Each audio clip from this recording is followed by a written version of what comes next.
இனிமே கண்ணை மூடிட்டு கடலை எண்ணெய் வாங்கலாம். ஏன்னா மந்த்ரா கடலை எண்ணெய் இதயத்தின் தயாரிப்பு. உங்கள் தொழிற்சாலை மற்றும் நிறுவனத்தின் மின்சார தேவையை வங்கி நிதி உதவியுடன் சொந்தமாக சோலார் பிளான்ட் அமைத்து முழுமையாக நீங்களே பூர்த்தி செய்து கொள்ளலாம். Velan infra project private limited, Chennai. 9842252166.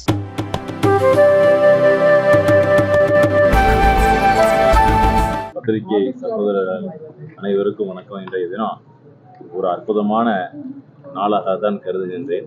இன்றைக்கு தமிழகம் முழுவதும் இருக்கக்கூடிய பல்வேறு எங்களுடைய சகோதர சகோதரிகள் வேட்புமனு தாக்கல் செய்திருக்கிறார்கள்.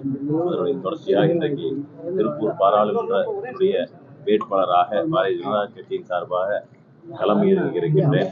அதனுடைய சார்பாக இன்றைக்கு என்னுடைய வேட்புமனுவை தாக்கல் செய்து இருக்கின்றேன்.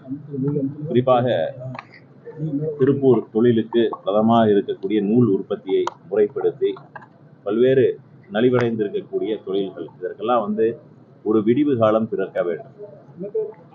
பாரதிய ஜனதா கட்சியினுடைய வேட்பாளர் வெற்றி பெற்றார்.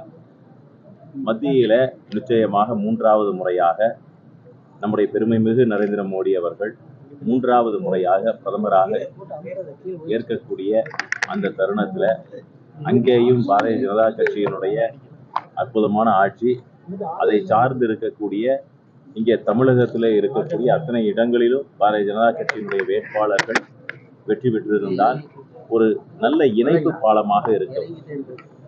நம்ம கடந்த காலத்துல இந்த பிரச்சனைகளை எல்லாம் நாம் அலசி ஆராய்ந்து பார்த்தால் மத்தியில இருக்கின்ற அரசாங்கத்திற்கும் மாநிலத்தில் இருக்கக்கூடிய தேர்ந்தெடுக்கப்பட்ட வேட்பாளர்களுக்கும் அந்த புரிந்துணர்வு ஒப்பந்தம் அல்லது ஒரு நல்ல இணக்கமான சூழ்நிலையோ எதுவுமே கிடையாது. அதனாலதான் மக்கள் கஷ்டப்படுகிறார்கள்.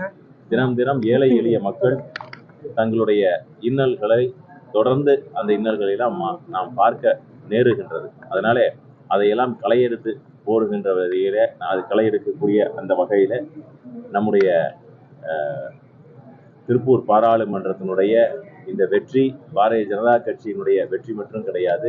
நம்முடைய இந்த வெற்றி அண்ணாமலை அவர்கள் மேற்கொண்ட அந்த எண் மக்கள் யாத்திரைக்கான வெற்றி.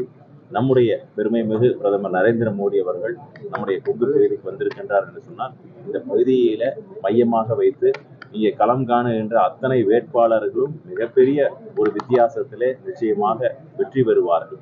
நாங்கள் அதெல்லாம் களத்திலே பார்க்கின்றோம்.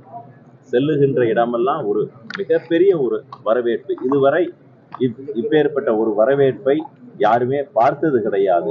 பொதுமக்கள், இளைஞர்கள், மகளிர்கள், வயதானவர்கள் என அத்தனை பேர்களுடைய அன்பை பெற்றிருக்கக்கூடிய ஒரு கட்சியாக இன்றைக்கு பாரதிய ஜனதா கட்சி திகழ்கின்றது. நிச்சயமாக இந்த நாளிலே என்னால் உறுதிபட கூற முடியும், இந்த நடக்க இருக்கின்ற இந்த தேர்தலில பாரதிய ஜனதா கட்சி முதல் நிலை கட்சியாகவும் தேர்ந்தெடுக்கக்கூடிய மக்களுக்கு நிச்சயமாக உறுதுணையாக இருக்கக்கூடிய ஒரு வேட்பாளராக நிச்சயமாக இருப்பேன் என்று உங்கள் மூலமாக உறுதிபட நான் கூறுகின்றேன். பொதுவான நபரா பார்க்கும்போது இன்னைக்கு அவருக்கு பட்டை அணிவித்து மாலை போட்டிருக்கிறது சர்ச்சையை பார்க்கறது. ஒரு ஒரு ஒரு கலாச்சாரமும் பண்பாடும் இந்த மண்ணினுடைய அம்சம் தான். மண் வாசனை என்று சொல்லலாம். கலாச்சாரமும் பண்பாடும் மண் வாசனை, அதனுடைய பிரதிபலிப்பு தான் அது. அதுல ஒன்றும் தவறு கிடையாது.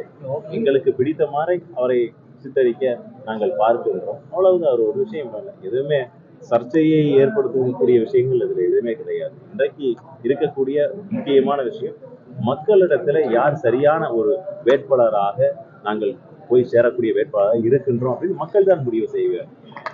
எதிரே இருக்கக்கூடிய வேட்பாளர்கள் நாங்கள் நேரம் யாரு, எங்களுக்கு எந்த வேட்பாளரும் நேரடியாக காழ்ப்புணர்ச்சி கிடையாது. ஆனா மக்கள் முடிவு செய்யட்டும் யார் அவர்களுக்காக தொடர்ந்து களம் காண போகின்றார்கள். ஒரு வேட்பாளராக தேர்ந்தெடுக்கப்பட்டு விட்டால் அந்த வேட்பாளர் மத்தியில இருக்கக்கூடிய ஆட்சியோடு இணக்கமாக அதில் பயணித்து அவர்களுக்கெல்லாம் என்னெல்லாம் செய்து கொடுக்க முடியும் அப்படின்னு அந்த கற்பனையை மக்கள் யோசனை செய்ய வேண்டும். நிச்சயமாக மூன்றாவது முறையாக பிரதமர் அவர்கள் பொறுப்பேற்றதற்கு பிறகு தமிழகத்திற்கு மிகப்பெரிய அளவிலே அவர் தொடர்ந்து உதவிக்கரம் நீட்டப் போகின்றார். அதனால்தான் தமிழகத்தின் பக்கம் திரும்ப திரும்ப தமிழகத்தின் மண் மீது, தமிழர்கள் மீது, தமிழினத்தின் மீது, தமிழ் மீது பற்று கொண்டு திரும்ப திரும்ப வந்து கொண்டே இருக்கின்றார். வந்து கொண்டே இருப்பது மட்டும் கிடையாது, அவருக்கு கிடைக்கக்கூடிய மக்கள் வரவேற்பை பார்க்கின்ற பொழுது களத்திலே எங்களுக்கு எந்த மாதிரி வரவேற்பு இருக்கின்றது, எங்களுக்கு மக்கள் எப்படியெல்லாம் அள்ளி கொடுக்க போகின்றார்கள் வாக்குகளாக அப்படின்னு அத்தனை பேரும் நீங்கள் பார்க்கத்தான் போகின்றீர்கள். மிகப்பெரிய வித்தியாசத்திலே பாரதிய ஜனதா கட்சி நிச்சயமாக வெற்றி பெறும் என்பதிலே எந்த சந்தேகம் இல்லை. காலையில இருந்து லைனா வேட்புமனு தாக்கல் பண்ணிட்டு இருக்காங்க. இப்ப நம்ம பண்ணும்போது மட்டும் இப்ப தள்ளுமுள்ளி ஏற்பட்டிருக்கு. அதை பத்தி நினைக்கிறேன்.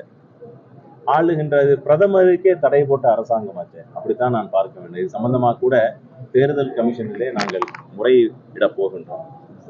ஒரு ஒரு ஒரு பெரிய ஒரு எண்ணிக்கையோடு வரக்கூடிய ஒரு விஷயத்துல கட்டுப்பாடாக வரக்கூடிய எங்கள் தொண்டர்களை எப்படியாவது அதை திசை திருப்ப வேண்டும், இந்த தருணத்திலே முகம் சுளிக்க வைக்க வேண்டும் அப்படின்னு எத்தனையோ முயற்சி நடக்கின்றது. எங்களுக்கெல்லாம் அதையெல்லாம் புறந்தள்ளி விட்டு மக்கள் மன்றத்துல என்னெல்லாம் கொண்டு போய் சேர்க்க வேண்டுமோ அதை சிந்தனையில் தான் நாங்கள்லாம் ஓடிக்கொண்டு இருக்கின்றோம். பிரதமருக்கே தடை விதித்த ஒரு மாநிலம், அதாவது ரோட் ஷோ என்று ஆங்கிலத்திலே சொல்லுவார்கள், மக்களை தரிசிக்கக்கூடிய ஒரு விஷயத்தை பிரதமர் முன்வைக்கிறார் கோவையில.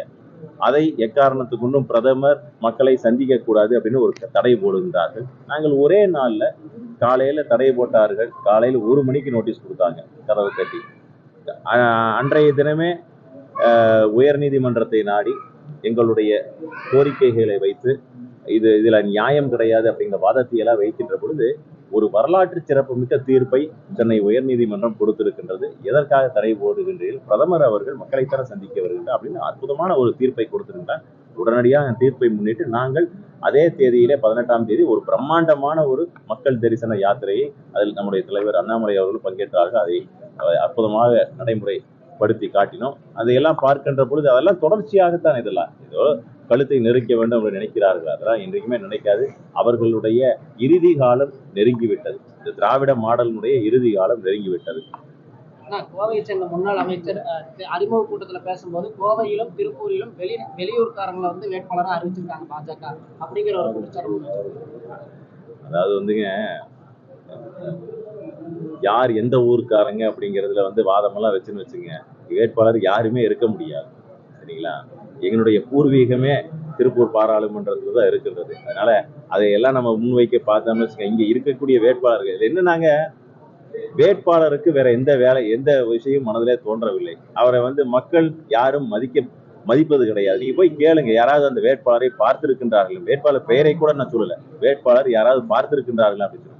ஜெயிச்சதோட சரி, போன முறை அவர் வெற்றி பெறுகின்ற பொழுதும் கூட அவருக்கே தெரியாது. நிச்சயமாக நாம் தோற்று விடுவோம் அப்படின்னு நினைச்சாங்க. ஏதோ ஒரு காரணத்தினால் விட்டார்.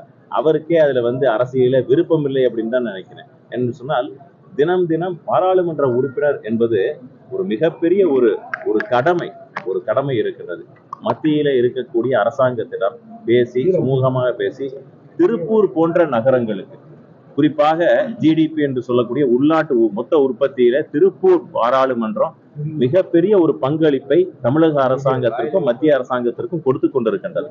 அந்த பங்களிப்பை கொடுத்து விட்டு மக்கள் எதையுமே அவர்களுக்கு எதுவுமே சேருவது கிடையாது. அதனால இவர்களுக்கும் மக்களுக்கும் எந்த சம்மந்தமும் கிடையாது, அந்த அக்கறையும் கிடையாது. அதனால நாங்கள் எல்லாம் களப்பணியாற்றி மக்கள் என்னை தேர்ந்தெடுத்தால் நல்ல ஒரு பாலமாக இருந்து திருப்பூர் உண்மையாலுமே ஒரு சிங்கப்பூர் நகரம் எப்படி இருக்கும், அதை போல இவர்கள் சொல்லக்கூடிய சிங்கப்பூர் நகரம் உண்மையாலுமே சிங்கப்பூர் நகரம் எப்படி இருக்குமோ அதற்காக ஏற்ற ஒரு சூழ்நிலை இருக்கக்கூடிய நகரம் உண்மையாலுமே திருப்பூர் தான். அதனால உண்மையாலுமே சிங்கப்பூராக மாற்றி இங்க இருக்கக்கூடிய மக்களுக்கு நல்ல வாழ்வாதாரத்தை கொடுக்கக்கூடிய ஒரு சூழ்நிலையை நிச்சயமாக உருவாக்கி கொடுப்போம். அதுல முழு மூச்சாக இறுதி வேற இருப்போம் அப்படிங்கறது உங்கள் வாயிலாக தெரிவித்துக் கொள்கிறோம்.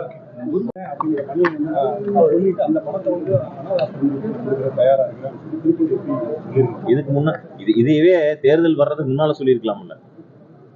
தேர்தல் பாராளுமன்ற இப்பதானே சொல்றாங்க. இதுக்கு முன்னால என்ன பேட்டி கொடுத்திருக்கிறாரு, இதுக்கு முன்னால என்ன செய்திருக்கிறார், எங்களுடைய வாதமே அதைத்தான் வைக்க போகின்றோம்.